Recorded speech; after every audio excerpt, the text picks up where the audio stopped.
I rise today to once again sound the alarm about an increasing danger to retail investors and retirement savers across the country. We have seen in recent years a trend of asset managers, banks, and other financial institutions prioritizing political and social causes over investment returns, potentially compromising the long-term financial security of their customers.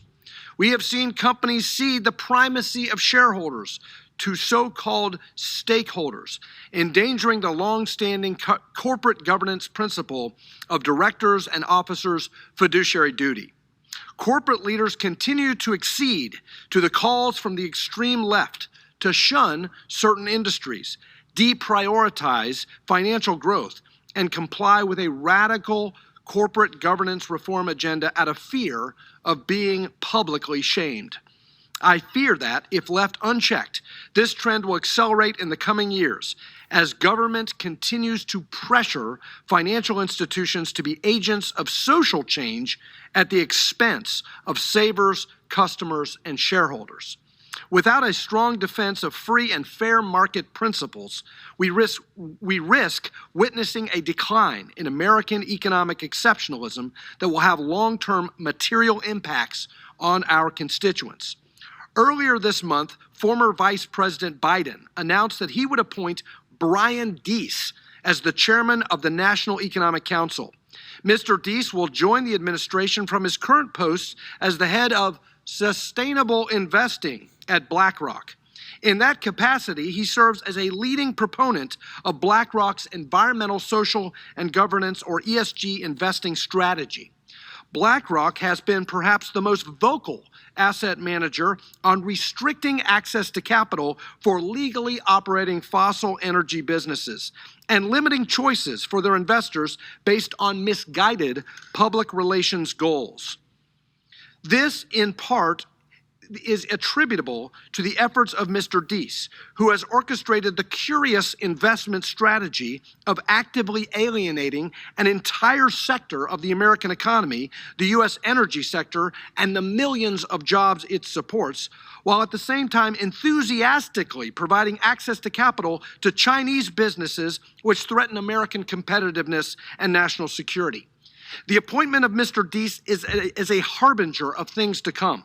It showcases that unless we act, we will be on the path to socialism, where the primary goal of a corporation is not long-term growth or hiring more people or providing products and services to the American people, but instead to satisfy the most vocal detractors of corporate America.